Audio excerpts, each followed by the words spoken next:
tourne ici. Allez, je crois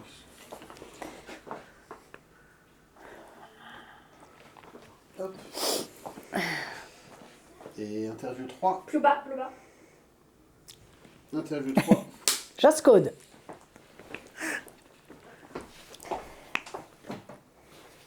Alors, c'est bon, on fait le bruit. Qui est la mystérieuse Jascode qui se cache derrière ces peintures incroyables qui émeut tous les artistes qui passent dans ma niche à boules? Alors, j'aimerais bien que tu te présentes en quelques mots. Eh bien, je m'appelle Aude, je suis artiste peintre, réaliste. Et j'ai monté l'atelier Jascode il y a peu de temps pour que les propriétaires d'animaux qui ont envie d'avoir un portrait qui leur ressemble vraiment, qui vadrouille à travers le temps, voilà, me confient leurs photos, leurs beaux souvenirs, ou juste les photos de tous les jours dans lesquelles ils reconnaissent vraiment leur animal, que ce soit un cochon, un furet, un chien, un chat, un oiseau. Un poulpe?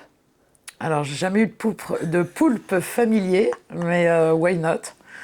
Voilà, et je réalise une peinture sur mesure sur des papiers très anciens que je déniche dans des endroits improbables, des brocantes, des greniers, chez Emmaüs. Et des papiers qui ont tous plus de 100 ans, qui sont même plus vieux que mon arrière-grand-mère. Et voilà, le fond des tableaux est fait à partir de très très vieux documents, très vieux papiers. Et ensuite, je réalise un portrait de leur animal favori. Alors nous, on se connaît depuis des années, on ne va pas se le cacher. Si tu es là, c'est parce que tu m'as offert les portraits de mes animaux. Ça m'a énormément touchée. J'ai trouvé ça incroyable parce qu'en fait, vraiment, on retrouve son animal, quoi. Moi, j'ai une labrador, mais j'ai pas vu un labrador, j'ai vu ma chienne. J'ai vu son âme dans les yeux. Tu passes des heures et des heures, tu dors plus de la nuit à peindre chaque animal. Il faut à peu près combien de temps pour peindre un portrait? Alors bien sûr, ça dépend du format. D'une manière générale, le chat, c'est le plus long à dessiner. Ouais. Parce que c'est l'implantation des poils qui fait que c'est bien plus long. Mais sinon, il faut compter entre 25 et 30 heures par tableau. Par tableau. Que tu hors séchage, je parle que juste tu de offres travail. généreusement aux artistes qui viennent dans ma niche, on t'en remercie. À chaque fois, tu arrives à leur mettre la larme à l'œil. Alors bon, on se connaît, Aude, on se connaît depuis longtemps. Et donc, tu es aussi taré que moi avec les animaux. Je crois que toi, tu as eu jusqu'à 6 truies chez toi, à côté de Paris, quand même. Alors, 5 truies et un porc, oui, vietnamien, qui étaient tous récupérés. Est-ce que tu as une anecdote à raconter avec tes porcs et ta truie? À part le fait que ça m'a fait passer dans l'émission de Coé et puis que c'était drôle. Voilà, c'est tout. C'était quoi? Je suis pas au courant. C'était sur... en fait, comme c'est des animaux sauvés, via une fondation en France qui est très connue, qui s'appelle la Fondation Groin-Groin. Moi, j'en avais récupéré 6 et j'avais des problèmes de voisinage énormes. Alors, pas à cause des cochons, mais à cause de tout. Souvent, tu as des voisins, des fois, qui supportent pas, même que tu aies un chat, un oiseau, un canari, n'importe quoi. Il y a des gens, ça les occupe de t'embêter. Et donc, là, c'était les petits cochons de la discorde. J'avais eu le droit à quelques articles de presse sur le sujet.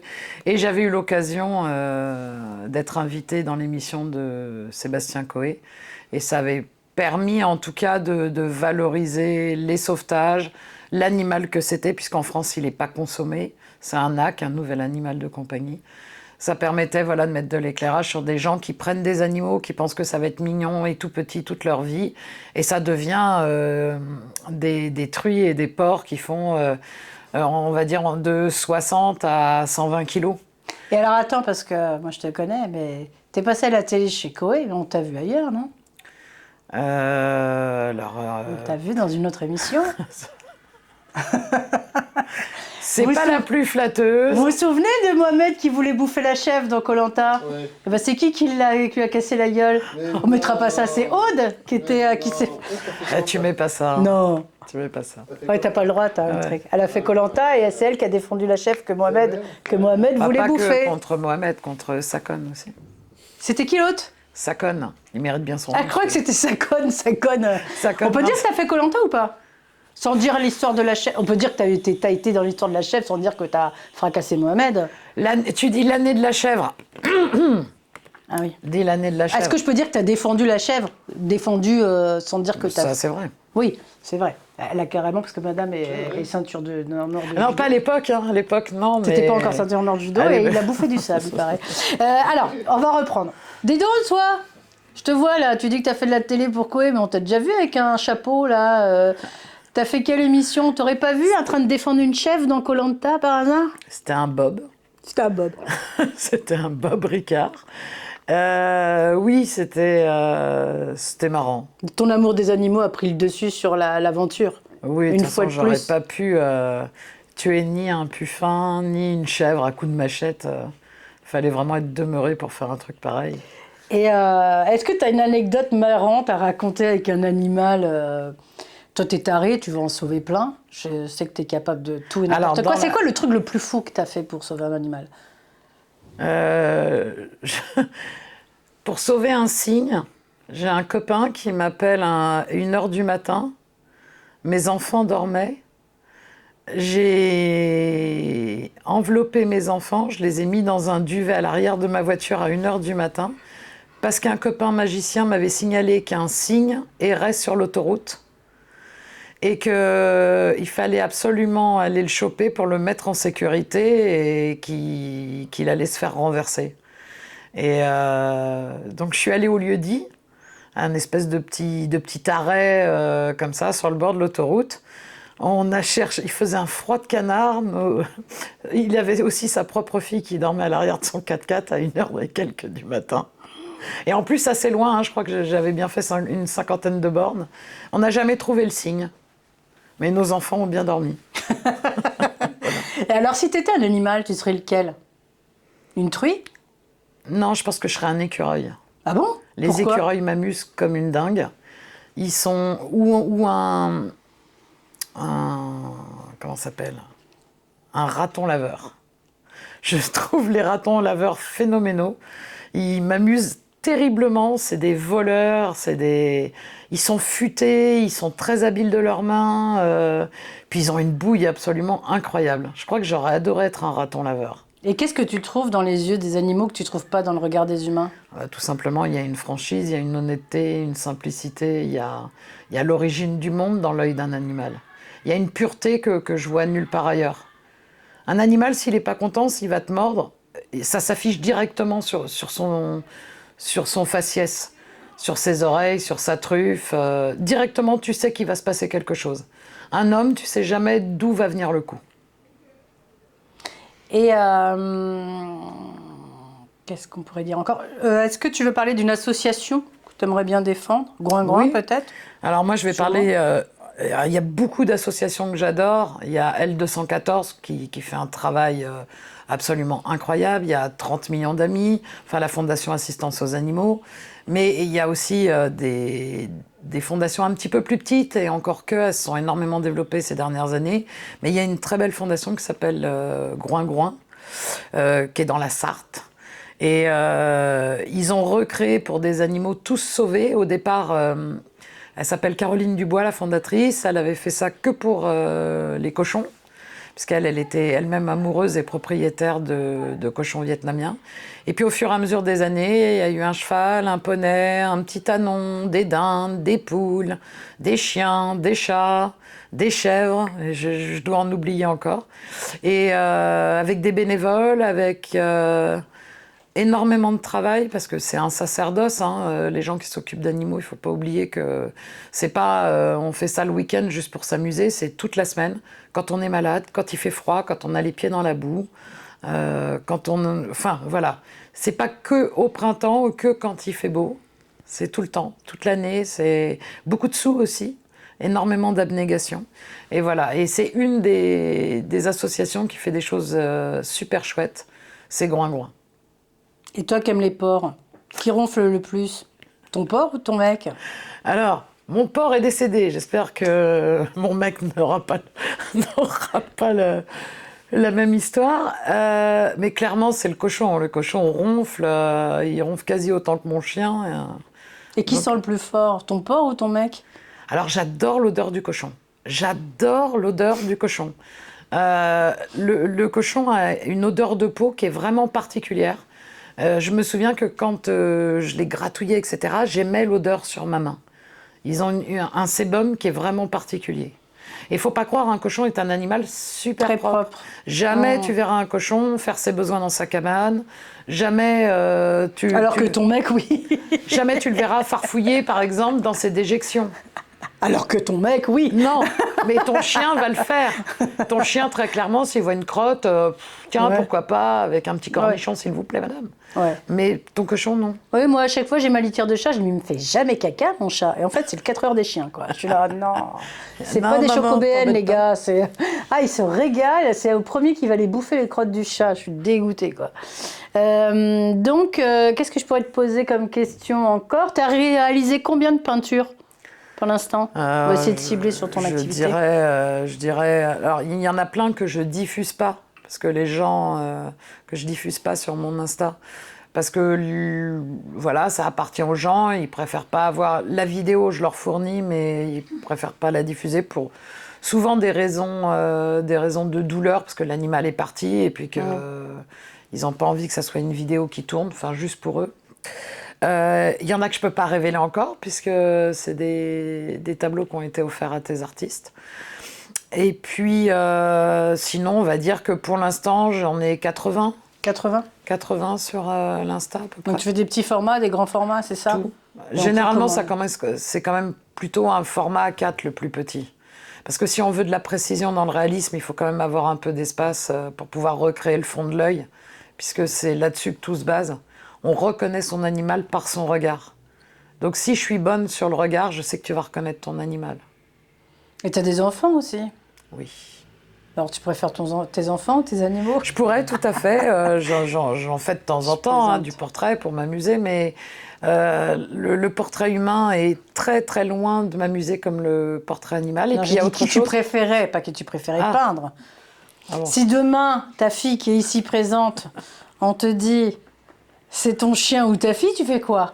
Ah, évidemment que ça sera mes enfants. Ouais, c'est parce qu'elle est là, parce que moi, je suis sûre Non, que non, non, non. tu vas me rappeler Évidemment que pour ça me dire sera non, non, mes c'est le enfants, chien. mais je pense que je nage, cours ou me défends assez bien pour pouvoir sauver les deux en même temps. Ah, parce que madame est ceinture noire de Non. judo, c'est ça? Oui, mais surtout, je me dis maintenant, ils sont grands, c'est plus comme quand ils étaient bébés. Et si, alors la question, la question auquel on n'a pas envie de répondre, si je te donne 1 million d'euros, tu me donnes tes animaux? Bah non. Enfin, n'importe qui aime vraiment ces animaux te dira non. Même si t'es dehors, que t'as rien à bouffer. Alors après, tu me dis, je te les donne et tu leur assures une vie de rêve. Évidemment, si moi, j'ai pas de quoi leur assurer une vie de rêve et que tu me dis, moi, je vais leur assurer une vie de rêve, Pas bête. je vais te dire, bah oui, bien sûr. Maintenant, tu me dis, c'est pour m'en faire un steak. Ou des Là- moufles. Ou des moufles. Là, je vais te dire, mais même si je meurs de faim, ça sera non. Et 40% des gens disent qu'ils préféreraient sauver leurs animaux plutôt qu'un inconnu. Tu fais partie de ces gens-là.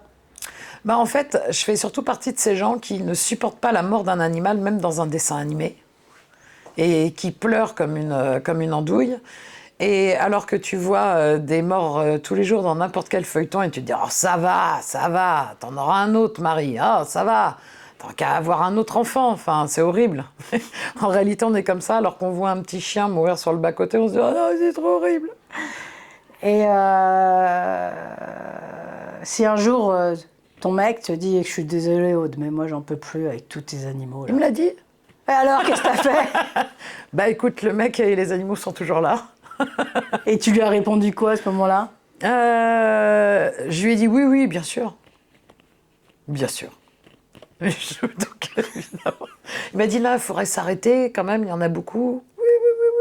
C'est quoi le maximum que t'as eu? Je crois que c'était pas mal. En hein. même temps, j'ai eu 21 chats, 11 furets, 2 chiens et 6 cochons et 3 tortues.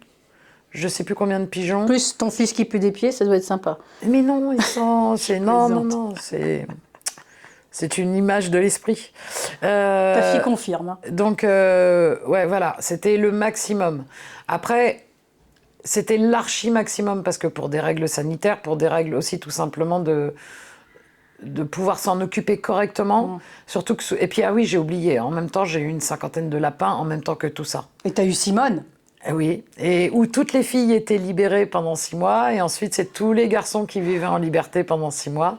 Mais ce qui est terrible, c'est que évidemment, quand tu as un vieux, bah, tu as forcément 10 vieux en même temps, ou un animal Ouais, c'est malade, ça. un animal blessé, etc. Et ça donne. Simone, ça donne c'était des mon jeux. lapin que j'avais sauvé d'un. Je suis allée faire un goûter d'anniversaire et il y avait un pauvre lapin dans une cage qui devait s'appeler Sidonie. Et elle n'était jamais sortie de sa cage, elle était énorme, elle était aussi énorme que la cage. J'arrivais pas à faire mon goûter d'anniversaire et je suis bien sûr rentrée avec mon costume de Spider-Man et le lapin. Et à l'époque, je connaissais rien au lapin. Et j'avais adopté Simone, mais qui était tout seul chez moi, mais qui avait une grande terrasse, hein. Et c'est toi qui l'avais récupéré. Finalement, c'était un mâle. C'était un garçon, Simon. Donc c'était Simon. Simon. Et t'as récupéré Simon, il était génial, Simon, hein. Et, Mais j'ai même récupéré, un jour, je me souviens, on m'a jeté dans le jardin un petit lapin noir qui était super mignon. Et puis il boitait et tout, donc dès que je l'ai trouvé, je l'ai emmené au vétérinaire. Il avait eu les pattes écrasées. Les pattes avant écrasées volontairement. Il y a des fois des horreurs. Dans mon jardin, on m'a jeté pas mal Alors, d'animaux. Parle pas trop d'horreur, parce que moi après déjà là je suis bien vénère Non, avec mais le Carlsberg, donc je me suis arrêtée super sans donner de énerver. détails alors que j'aurais pu. Non, pas de détails. Qu'est-ce qu'on pourrait dire? Parce que l'idée c'est quand même faire de la promo plus de ton activité. Bah, d'où ça vient, l'activité? Enfin, moi je sais du coup, mais. c'est Ah oui, intéressant. bah oui, forcément. Est-ce que tu peux me dire d'où vient le nom Jascode et l'histoire qu'il y a derrière Jascode? Ça s'appelle l'atelier Jascode parce que au mois de décembre, il y a 2 ans, au jour de l'an, mon chien d'amour. Alors j'ai aimé tous mes chiens, j'ai aimé tous mes animaux, mais on a toujours un animal qui traverse notre vie et avec qui on partage quelque chose de précieux, de rare, de plus intense encore qu'avec tous les autres. Et il s'appelait Jasco. Et il était en pleine forme. Il allait avoir ses petits 10 ans. Et au jour de l'an d'il y a 2 ans, brutalement, je le vois rentrer dans son panier halté. Il faisait une rupture de la rate. Et j'ai eu 5 minutes pour me décider chez le vétérinaire. J'ai eu 5 minutes pour dire qu'il fallait le laisser partir. Parce que vraisemblablement, ce n'était plus que souffrance et qu'il allait souffrir pendant des minutes et des minutes. Et donc j'ai laissé partir le chien de ma vie. On se dit pas au revoir en 5 minutes, c'est pas vrai. On se dit, je l'ai pas vu ce matin, je lui ai juste ouvert la porte. On a chahuté, mais je l'ai pas vraiment regardé. Chaque minute est précieuse et pourtant elle est déjà évaporée. Et je souffre encore énormément de la disparition de mon chien. Mais un jour, j'étais à ma table à dessin. Mon chien me manquait. J'avais une photo qui était même d'ailleurs pas terrible sur mon portable. Et je me suis filmée en train de dessiner mon chien, un peu pour rire, un peu comme ça, un peu le truc qu'on fait le dimanche. Et quand j'ai vu la vidéo, j'avais l'impression qu'il revivait. Et l'idée m'est venue de le faire pour d'autres personnes. Et très vite, d'en faire ma seule activité, tellement ça me bouleverse. Alors que je ne connais pas les animaux, je ne les ai qu'en photo. C'est assez rare finalement que je connaisse les animaux que je dessine. Mais il y a vraiment quelque chose chez eux qui me bouleverse. Ouais, puis quand on reçoit, pour avoir reçu les portraits, parce que je crois que j'ai été un peu ton cobaye, c'est vrai que c'est waouh, c'est. T'en as en plus après offert à des gens que je connais, ils ont tous été bouleversés, quoi. Et je crois qu'il n'y a que quelqu'un qui aime autant les animaux que toi qui peut les peindre aussi bien, en fait. Tu peux pas feinter là-dessus, tu peux pas te dire allez, je vais dessiner des animaux comme ça.